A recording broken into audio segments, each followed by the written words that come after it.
तिर्यक रेखाओं का गणित जान गई हूँ जब से, तुम्हारी आंख की किरकिरी बन गई हूँ तब से।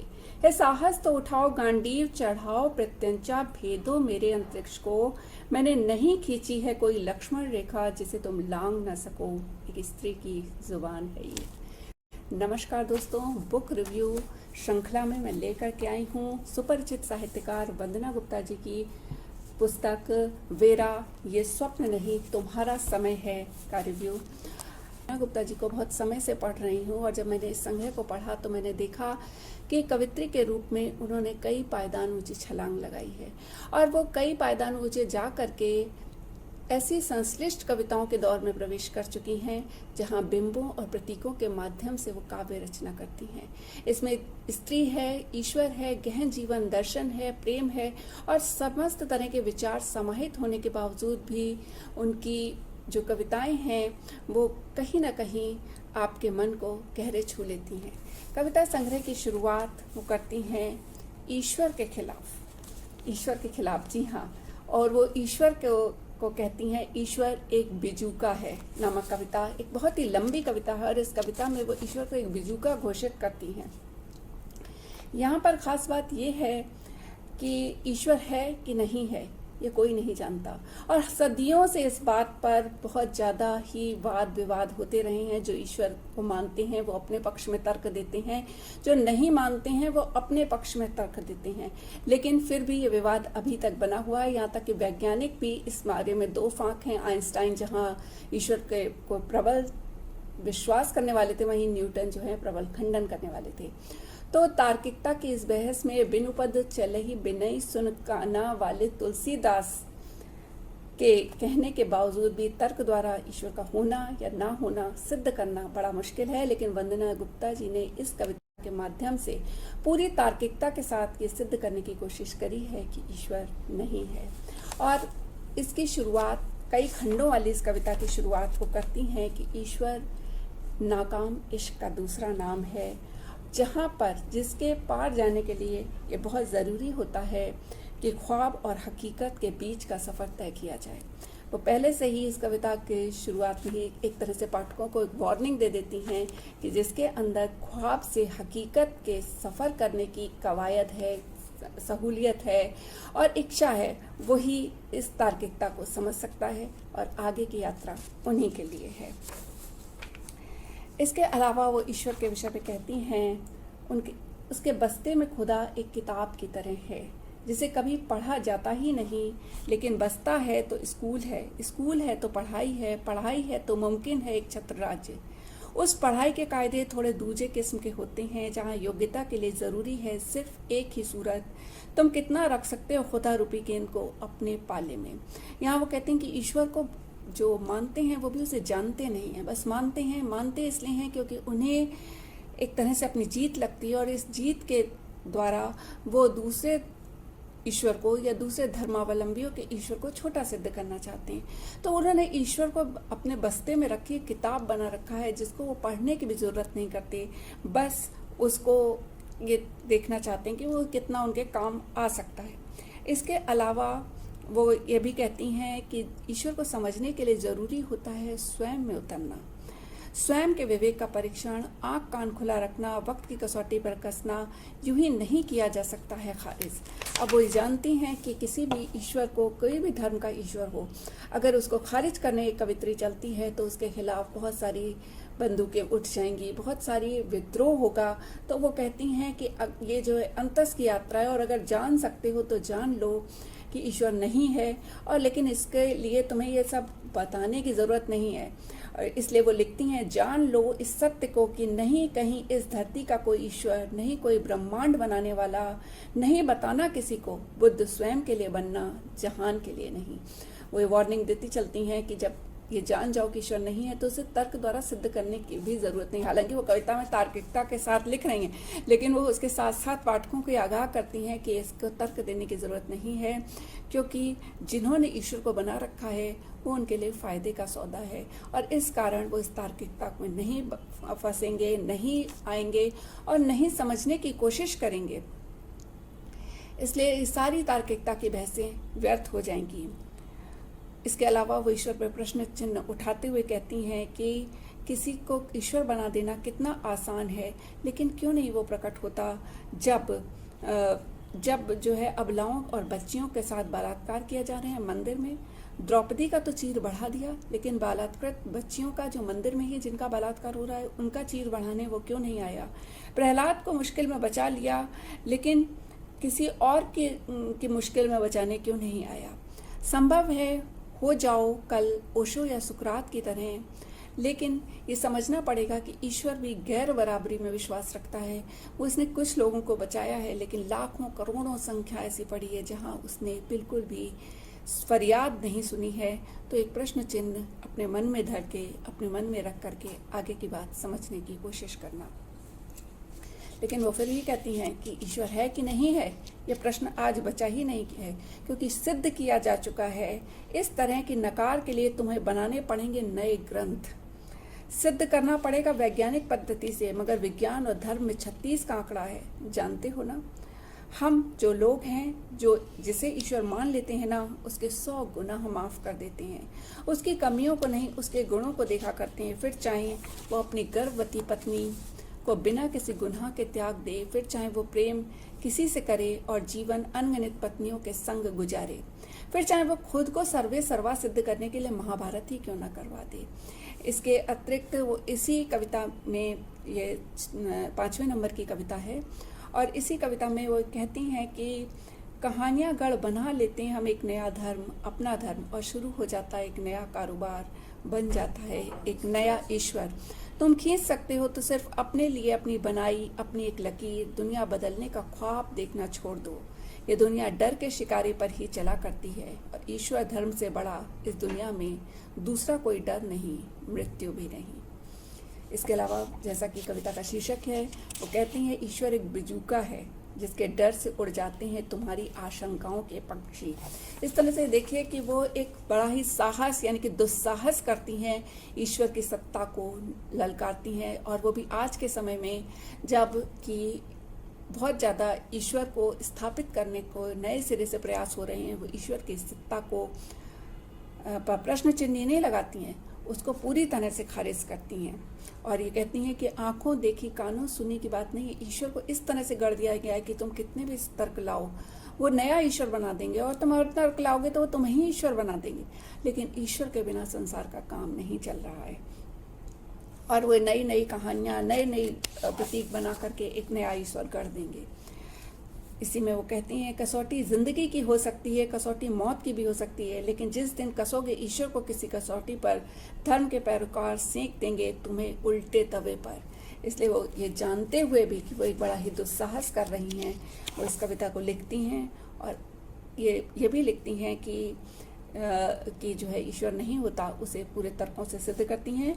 और अगर कस्में सच होती तो सबसे पहले खुदा मरता, पंक्ति दीप नारायण ठाकुर, यानी कि दीप नारायण ठाकुर की पंक्ति की अगर कस्में सच होती तो सबसे पहले खुदा मरता। इस वाक्य को लेकर के भी इस लंबी कविता का एक अंश वो गढ़ देती हैं और कहती हैं आज तक खुदा को जिंदा नहीं देखा। पहली बार वो तब मरा था जब मंदिर और मस्जिद से गिरा था, दूसरी बार वो तब मरा था जब खून दोनों का बहा था। हाँ, उस दिन भी मरा था जब वादों की पोटली में किसान के खेत में सूखा पड़ा था। वो कहती हैं मुझे तो खुदा किसी बेरंग लिफाफे सा एक हाथ से दूसरे हाथ में महज कठपुतली सा मरता दिखा। कहो तो प्यारों तुम्हें वो जिंदा कब दिखा। लेकिन इसके अतिरिक्त ही वो यहाँ पर इस दर्शन को भी स्पष्ट करती हैं कि जो जीवन है वो जीवनी शक्ति से चल रहा है, उसको कोई ईश्वर नहीं चला रहा है। जीवन जीवनी शक्ति से चल रहा है, और ये जीवनी शक्ति क्षीण होती है तो इंसान वैसे ही देह से अलग हो जाता है जैसे सूखे पत्ते पेड़ से अलग हो जाते हैं। यहाँ वो आत्मा के वाद का भी विरोध करती हैं और कहती हैं कि जीवनी शक्ति खत्म होते ही इंसान की पूर्ण मृत्यु हो जाती है। और जो आत्मा परमात्मा का जो कॉन्सेप्ट है उस पर भी वो प्रश्न चिन्ह लगाती हैं। कविता लिखना एक साहस का काम है और उन्होंने वो साहस दिखाया है। बाकी ईश्वर को जो मानते हैं वो मानेंगे, जो नहीं मानते हैं वो नहीं मानेंगे, और इसकी बात वो पहले से ही कह चुकी हैं। दूसरी कविता है सर्दी की गुनगुनी धूप और मैं। इसमें वो एक रूपक लेती हैं गुनगुनी धूप। और इसके माध्यम से वो फिर से एक लंबी कविता रचती हैं, और ये कविता भी करीब 10 खंडों की है, और 10 खंडों में हर खंड में एक कविता है, जिसमें सबसे पहले वो गुनगुनी धूप के माध्यम से उसी गुनगुनी धूप को लेते हैं जो सर्दी में हम बैठे हुए हैं, और मनुष्य, पक्षी और फूल फल सुगंध सबको बहुत अच्छा लग रहा है, क्योंकि गुनगुनी धूप में सब आपस में जैसे गुफ्तगू कर रहे हैं, सबको शीतलहर से थोड़ा सा विश्राम मिला है। लेकिन ये कविता आगे बढ़ती जाती है, और आगे बढ़ते बढ़ते ये कई तरह के रूपक और बिंब लेती चली जाती है। ये गुनगुनी धूप कहीं पर उस सोई हुई जनता के लिए है जिसको कि सत्ता ने गुनगुनी धूप में सुला दिया है, झुंझुनों की गुनगुनी धूप में सुला दिया है, और वो अपना हित सिद्ध करने के लिए सलीब से उतार कर बना देता है उसको खुदा, और जनता नहीं जान पाती राजनीति का कंटीला चेहरा। फिर वो गुनगुनी धूप रूपक के माध्यम से कहती हैं कि जो किसान हैं, वो अन्नदाता, जो कि किसान आंदोलन चला था, जो कि यहाँ पर डेरा दिल्ली में डाले रहे थे, उनकी पुकार अनसुनी कर दी गई थी। वो रोटी के लिए, जो अन्नदाता हमें रोटी देता है, उसकी पुकार को सरकार किस तरह से अनसुना कर देती है। तो कहती हैं सर्द मौसम और गुनगुनी धूप आज विरोधाभास का सूचक है। उसके अलावा वो फिर एक गुनगुनी धूप का नया रूपक लेकर के आती हैं, चिड़ियों के माध्यम से, मनुष्य के प्रति उपजी संवेदना का मुखर गान के माध्यम से, और इसी तरह से वो कई सारे बिंबों और प्रतीकों द्वारा लेकर के आती हैं। और लेकिन जो आज की समकालीन दशा का जब वो वर्णन करती हैं और गुनगुनी धूप का जो बिंब लाती हैं, वो मैं ज़रूर आप लोगों के लिए पढ़ना चाहूँगी। अब की बार फिर जलेगा रोम और नीरो फिर बजाएगा बांसुरी। तुम्हें तय करना है जीवन और मृत्यु में से अपना पक्ष, किसान हो, महामारी अथवा चुनाव। सर्द रात्रियों में ही चला करती है शीत लहर, फिर किस गुनगुनी धूप के इंतजार में हो मनुज। सर्द रात्रियों में ही चला करती है शीत लहर।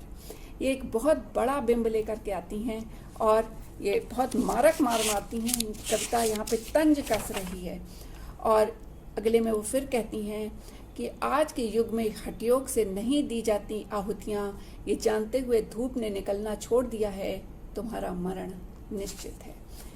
कहाँ गुनगुनी धूप में आसानी से इंसान बैठा हुआ है, से लेकर के तुम्हारा मरण निश्चित है, क्योंकि धूप ने निकलना छोड़ दिया है, तक लाते हुए वो समकालीन परिस्थितियों पे एक एक पर प्रहार कसती जाती हैं, तंज कसती जाती हैं, और एक तरह से वो आज के राजनीतिक दशा को एक आईना दिखाती हैं कि किस तरह से आज राजनीति ने देश को एक ऐसी स्थिति में डाल दिया है जहां धूप ने निकलना भी छोड़ दिया है।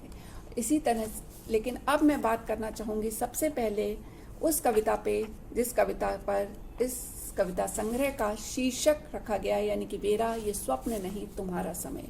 यहाँ वो दो बिंब लेती हैं, एक वेरा के जो आधुनिक लड़की है, आधुनिक युग की लड़की है, आज के समय की लड़की है, और दूसरी है चारुलता जो कि प्राचीन युग की लड़की है। लेकिन वो है कौन? अब पाठक के मन में प्रश्न उठेगा। ये बिंबात्मक कविता है, और कई लोग जो बिंबात्मक शैली से परिचित नहीं होते, उनको ये कविता थोड़ा सा समझने के लिए चारुलता को बताना बहुत ज़रूरी है। चारुलता असल में रविन्द्रनाथ टैगोर के उपन्यास नष्ट नीड़ की नायिका है, जिसका नष्ट नीड़ का हिंदी अनुवाद चारुलता नाम से ही हुआ था, जिस पर सत्यजीत रे की फिल्म भी बनी थी। इसमें एक वैवाहिक जीवन में एकाकीपन को झेलती हुई एक नायिका का वर्णन है, जिसका पति इतना व्यस्त है कि अपनी पत्नी को बिल्कुल समय नहीं दे पाता। तो उसका देवर जो है उसके पास आता है, और देवर छोटा है और उसके साथ मतलब कविताएं लिखता है, और वो उसको पढ़ने को देता है। चारुलता को भी पढ़ने का शौक है, लिखने का शौक है, तो वो उसके साथ बड़ी साहित्यिक परिचर्चा करती है। जो भी लोग साहित्य से जुड़े हैं वो जानते हैं कि साहित्यिक परिचर्चा का भी एक अलग अनोखा सुख होता है। तो उस सुख से उसके जीवन का एकाकीपन भरने लगता है। लेकिन एक समय जो है देवर की शादी हो जाती है, और उसके जीवन में फिर से एकाकीपन प्रवेश कर जाता है। कहते हैं कि रविन्द्रनाथ टैगोर की जीवन पर ही ये कहानी नष्ट नीड़ आधारित है, जिनमें उनकी भाभी ने उनकी विवाह के 4 महीने पश्चात आत्महत्या कर ली थी। तो वही चारुलता जिसको अपने सपनों को जीना नहीं आया, जिसे अपने लिए जीना नहीं आया, जो एक पुरुष के समय के लिए आश्रित रही, और जब उसको उसका मनचाहा नहीं मिला तो उसने अपने जीवन की यह लीला समाप्त कर ली। से वेरा तक की यात्रा एक स्त्री की यात्रा है। यहाँ पर आप देखेंगे कि लगेगा कि चारुलता का वेरा के माध्यम से पुनर्जन्म हुआ है, लेकिन कहीं ना कहीं ये संवाद मुझे अंतः संवाद लगता है, जहाँ एक स्त्री के अंदर आज भी चारुलता बैठी है और एक वेरा उससे बाहर निकलना चाहती है। चारुलता जो भयभीत है नए काम करने से, जो चाहती है कि वेरा नए काम करे, लेकिन उसे डर है पितृसत्ता का, समाज का। पर वेरा ने आज अपना जीवन अपने हिसाब से जीना सीख लिया है और वो हर कदम पे चारुलता को शांत करती चलती है। तो सबसे पहले वेरा से चारुलता प्रश्न करती है, वेरा क्या अब भी जिंदा है वो लड़की जिसकी वर्तुलाकार हंसी से गुंजायमान हो जाती थी दसों दिशाएं? तो वेरा कहती है, हाँ चारुलता, सपने कभी नहीं मरते, केवल एक स्वप्न से दूसरे में हस्तांतरित होते हैं, कभी कभी एक जिस्म से दूसरे जिस्म में भी, और जन्म जन्मांतर का यह सिलसिला चलता रहता है। अब वो चारुलता जानना चाहती है कि वेरा, क्या तुमने अपनी सृष्टि बदल दी? क्या तुम अपने सपनों का आसमान छू पाई हो? तो चारुलता कहती है, मैं स्त्री हूँ, जी लेती हूँ अनचाहे क्षणों में भी मुकम्मल जीवन। फिर ये तो मेरी चाहत की बात है, ये तो मेरे अस्तित्व की सौगात है, इसे कैसे ना आंचल में समेटती, इसके बिना कहाँ पूर्ण होती। फिर चारुलता का प्रश्न आता है, वेरा सांसारिकता और वैवाहिकता के मध्य कैसे करती हो संवाद? कैसे बचाए रख सकी अपना स्वप्निल संसार? क्या रात नारियों के फूल खिला पाई? तो चारुलता के इस प्रश्न का उत्तर वेरा कुछ इस तरह से देती है, क्योंकि वेरा आधुनिक लड़की है, वो जानती है कि अब उसे अपने स्वप्नों की रक्षा खुद ही करनी है। तो इसलिए वो कहती है कि वेरा के स्वप्न न फूलों से नाजुक हैं जो चोट लगने भर से मुरझा जाएं, न ही पानी का बुलबुला है जो फूंक मारने भर से फूट जाएं। स्वयं से परिचित होने में लांग ली है द्योड़ी वर्जनाओं की, असमानताओं की। अब हथेली पर उगाती है सरसों और मुट्ठी में भरती है तमाम संसार की खुशबू। उसने हथेली पर सरसों उगाने का हुनर आज की लड़की ने, आज की वेरा ने सीख लिया है।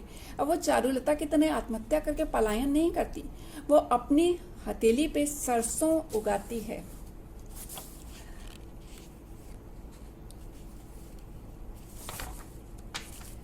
अब एक प्रश्न करती है कि वो जानती है कि अपने सपनों को जी लेने का साहस तो उसमें आ गया है, लेकिन क्या, और वो अपने आत्मनिर्भर भी हो गई, अपनी रोटी बनाना ही नहीं कमाना भी सीख गई है, लेकिन फिर भी क्या पितृसत्ता का वो बदल सकी है?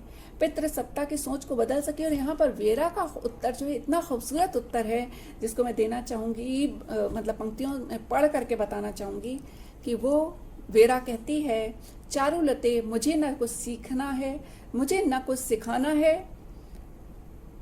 न सिखाना, अब उन्हें स्वयं सीखना होगा। कैसे बजाए जाते हैं एक तारे, कैसे उगाई जाती है समुद्र के सीने पर फसल गुलाबों की, कैसे लिखी जाती है बैगनी स्याही से स्वप्नों की दास्तान।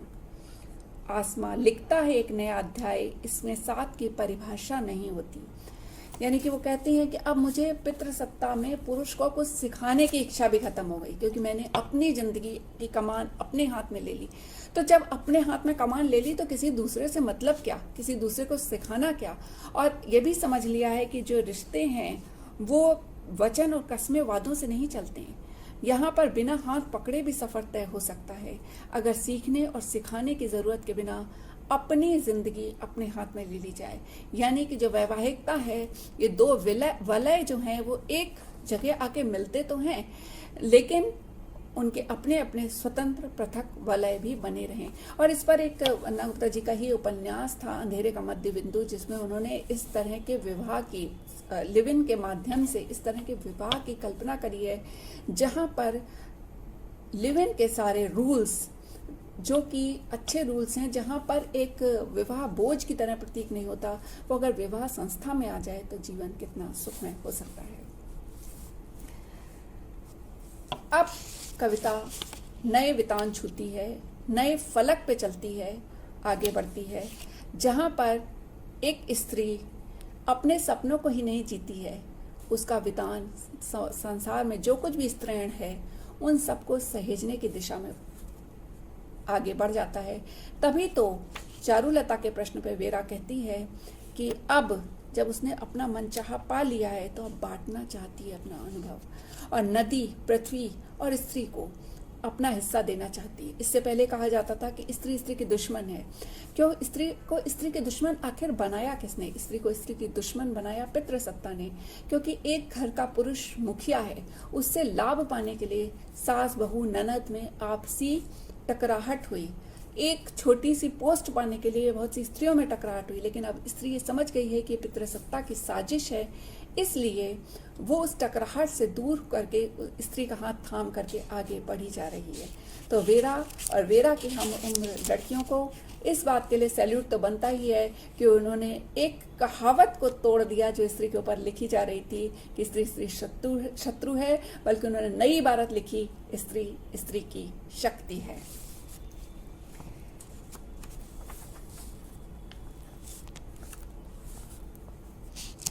तो इस तरह के जो स्त्री आगे बढ़ी है उसके लिए फिर भी वेरा के प्रति चारुलता के मन में अभी भी संशय है। वो समझती है कि इसने मंगलाचरण तो कर दिया है, एक नई दिशा में नया कदम तो रख दिया, एक नया अध्याय लिखना तो शुरू कर दिया है, परंतु स्तुतियों के ढब बेशक ही बदल जाएं, समय की भ्रकुटी की रेखाएं बेशक मिट जाएं, असंभव है स्वयं को उस रूपक में डालना, उस खांचे में सहज बैठाना जिसकी तुम अभ्यस्त रही, जो युगों से तुम्हारी रूह में पैबस्त है, कैसे करोगी स्वयं को मुक्त।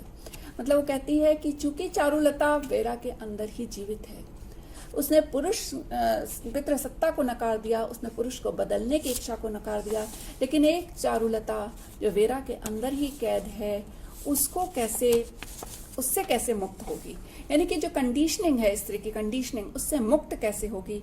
उसके लिए वेरा का जवाब ऐसा है जैसे नोट करना चाहिए, क्योंकि ये आज की लड़की का जवाब है। जब वो कहती है चारुलते, मैं ये जानती हूँ कि मेरे अंदर एक चारुलता जीवित है, मेरे अंदर वो सारी कंडीशनिंग जीवित है, और इसलिए मैं ये भी जानती हूँ कि नया अध्याय लिखने के लिए पुराना सब विदीर्ण करना होगा, पुराना सब नष्ट करना होगा, पुराना सब मिटाना होगा, और एक नई कंडीशनिंग बनानी होगी, एक नई धरती का निर्माण करना होगा। यहाँ पर उसको अपने अंदर की चारुलता को भी विदाई देनी होगी। इसीलिए तो वो कहती है कि अब मैं नई सृष्टि का निर्माण करूंगी। यहाँ पर कविता एक फलक और ऊपर छलांग लगाती है, और स्त्री जो है वो अपने जननी रूप को, अपने विश्व रूप को समझ जाती है कि क्षितिजल पावक गगन समीरा में चेतना भरने वाली तो स्त्री ही है, तो वही नई सृष्टि का निर्माण कर सकती है। इसलिए वो अपने इस पुनर्जन्म के साथ साथ एक नई सृष्टि का भी निर्माण करेगी जो प्रेम और शांति के विकल्प पर चल रही होगी। और वो लिखती हैं, कविता की पंक्तियां हैं, अपने पुनर्जन्म की प्रक्रिया की साक्षी हूँ मैं, कर रही हूँ अपने आकाश का स्वयं निर्माण, प्रेम और शांति केवल 2 विकल्पों से कर रही हूँ नया ब्रह्मांड तैयार। ये पृथ्वी, अग्नि, जल, वायु, आकाश, समस्त ब्रह्मांड की चेतना का आधार मेरी पीठ है। तो एक तरह से बहुत ही विस्तृत फलक की कविता है, और इनकी जो स्त्री विषयक कविताएं हैं उनमें मैंने देखा कि वो बार बार नया अध्याय लिखने की बात करती हैं। उनके जितने भी विम्ब हैं वो स्त्री की छटपटाहट से कहीं ज़्यादा एक नए अध्याय लिखने की बात करते हैं, यानी कि वो एक नई स्त्री को गढ़ रही हैं इस कविता संग्रह के माध्यम से और इसकी कविताओं के माध्यम से। और अगर हम आज की लड़कियों की बात करें तो वो नहीं जानना चाहती हैं कि पुरानी स्त्री पे कितना शोषण हुआ है, बल्कि वो एक नया वितान तानना चाहती हैं, एक नए समाज का, एक नई दृष्टि का, एक समरस समाज का। और समरस समाज भी अपनी शर्तों पे, ये नहीं कि किसी को बदलना है, हमें अपने जीवन की बागडोर अपने हाथ में लेनी है। और इसी में स्त्री विषय की कविता है जो मुझे बेहद पसंद आई। वो कविता है पिता और पति में जो अंतर है वो पीढ़ियां समझ ही नहीं पाई कि पितृसत्ता का चेहरा पति के रूप में अलग होता है और पिता के रूप में अलग होता है। पिता के रूप में वो ममत्व तो देता है अपनी पुत्री को, लेकिन पति के रूप में वही पितृसत्ता का शोषक चेहरा आ जाता है। तो बच्चे या संतान अपनी ही माँ के साथ नहीं खड़े हो पाते हैं, क्योंकि उन्हें अलगाना आया ही नहीं कि ये जो पति के रूप में शोषक है वही पिता के रूप में मेरे हर दुख में साथ खड़ा हुआ है।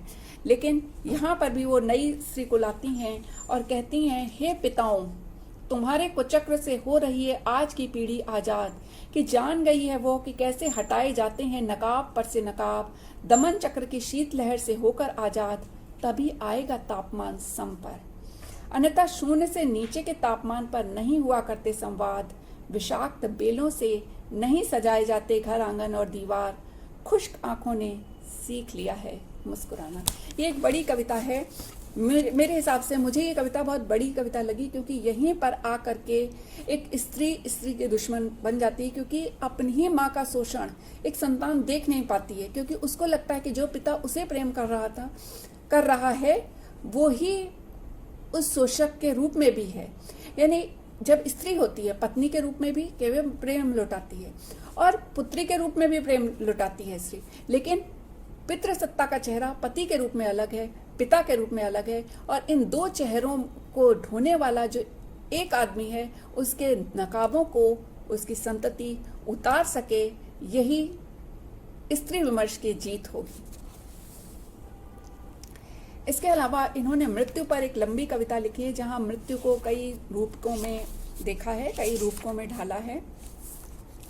मृत्यु एक चिर परिचिता, और ये भी बहुत लंबी कविता है, और इसमें वो कई तरीके से मृत्यु को रेखांकित करती हैं उन लोगों के लिए जो कि बेड रिडन हो चुके हैं, जिनके लिए अब वो मृत्यु की बस प्रतीक्षा कर रहे हैं, उनकी सांसें उन पर बोझ हैं, वो निरंतर निष्कासित हैं। कुछ पंक्तियां मैं पढ़ना चाहूंगी। जब निष्क्रियता के तमाम उपकरण बटोर लाए शरीर और आप हो जाएं जीते जी निष्कासित संसार से, और टिकी हो सबकी निगाहें आपके अंतिम प्रयाण को, लेकिन इंसान मृत्यु पा नहीं सकता है। कहते हैं कि ऐसी स्थिति में आ जाता है कि वो चाहता है कि मरना, लेकिन वो मृत्यु पा नहीं सकता। एक पुरानी कहावत थी कि लोग कहते थे कि भगवान हमारे नाम का कागज लिखना ही भूल गए। तो ऐसी स्थिति में कई बार प्राणी आ जाता है। उस बहुत ही मार्मिक कविता है कि वो मृत्यु को इंतज़ार करता है, लेकिन मृत्यु जो है आती नहीं है, और सबसे बुरा होता है मौत का इंतज़ार, और उससे भी बुरा होता है जीते जी मर जाना। इंसान मर चुका है, अपनों द्वारा बिसराया जा चुका है, केवल बोझ बन के जी रहा है, लेकिन उसको जीना है, उसको ये यातना झेलनी है। इसके अलावा मृत्यु पर एक कविता इनकी है जिसमें वो कहती हैं कि एक समय ऐसा आता है जब इंसान इतनी उम्र पूरी कर लेता है कि उसमें जीवन में कुछ करने को शेष नहीं रह जाता, वहाँ वो मृत्यु का स्वागत करने के लिए तैयार हो जाता है। और ऐसे में मृत्यु भी गदगद हो जाती है। जहाँ की कुछ पंक्तियां हैं। बरगद जिसमें लग जाती है दीमक, धराशायी होने पर नहीं उपजती संवेदनाएं, बस ठंडी श्वास पर स्वीकार कर ली जाती है नियत। मृत्यु से पहले मृत्यु हो चुकी होती है, बस बात का सफर तो महज औपचारिकता का प्रमाण पत्र होता है। बहुत लंबी उम्र जीने के बाद एक ऐसा होता है कि घर वाले सब मृत्यु को स्वीकार कर लेते हैं। इंसान खुद भी समझ रहा है कि अब उसके पास ज़्यादा समय शेष नहीं है, बस जीवन काटना है, तो वहाँ पर वो मृत्यु से पहले ही मृत्यु को स्वीकार कर लेती हैं और मृत्यु का स्वागत करते हैं। लेकिन इसके अलावा जैसे कि सपनों को कहा गया है कि नींद जो है वो अर्ध मृत्यु ही मानी गई है, और इसी पर ये भी इन्होंने कविता लिखी है और नहीं है कि मध्य जीवन और मृत्यु, या दोनों ही, या फिर दोनों ही नहीं, क्या है नींद? मृत्यु है या जीवन है? क्योंकि नींद के समय न तो हम जीवित होते हैं न मरे होते हैं, उन दोनों के मध्य के किसी बिंदु पर होते हैं। उसको इन्होंने इस कविता के माध्यम से रेखांकित किया है।